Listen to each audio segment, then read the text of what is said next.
Day 96. Not giving others the benefit of the doubt is a prime cause of speaking or accepting Hilchos, the wrong approach. The Thursday night clan made their way to the school auditorium for their weekly get-together.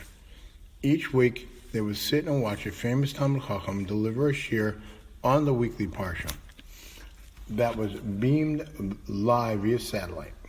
Tonight, they had convinced a few friends to join them for what sure to be another informative and fascinating evening.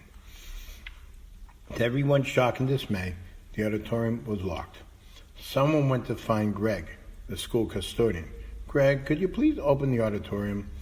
The weekly program is going to start in only 5 minutes. Sorry, young fella, I'm not opening it.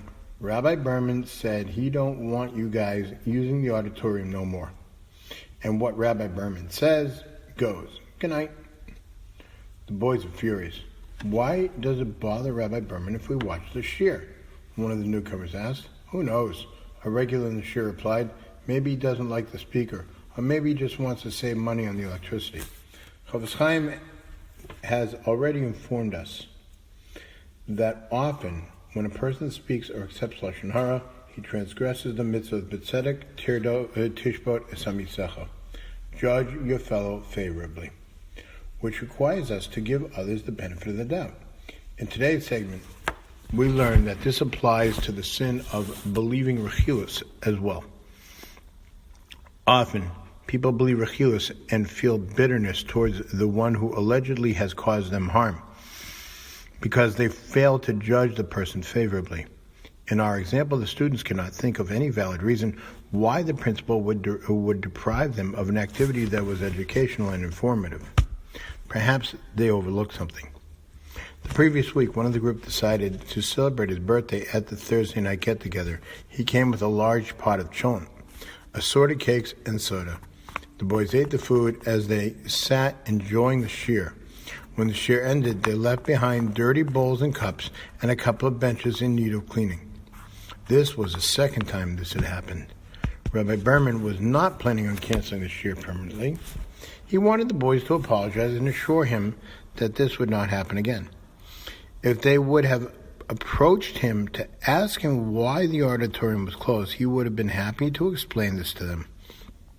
Had the boys thought of the obligation to be done l'kavschos, they would have said to one another, if Rabbi Berman locked the auditorium, he must have had a good reason.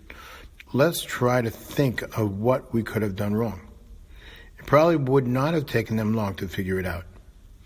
And what if someone had already believed the Hilchos and now has thoughts of tshuva? Says the Chavrusa, he can correct his sin by strengthening himself to purge the information from his heart so that he no longer believes it. If he finds it difficult to believe that the speaker fabricated the information, then he should tell himself that perhaps the speaker added or deleted a detail or omitted a few words that would have put a positive spin on things. Or perhaps he should have repeated the perpetrator's statement in a different tone, which would have changed it from a negative to a positive. The listener should accept upon himself to refrain from accepting Loshon Hara or Hilchos about any Jew, and he should confess his sin before Hashem. All the above will serve to correct his sin, provided that he did not repeat the information to anyone else. Again, in a nutshell, not giving others the benefit of the doubt is a prime cause for speaking or accepting Hilchos. Have a wonderful day.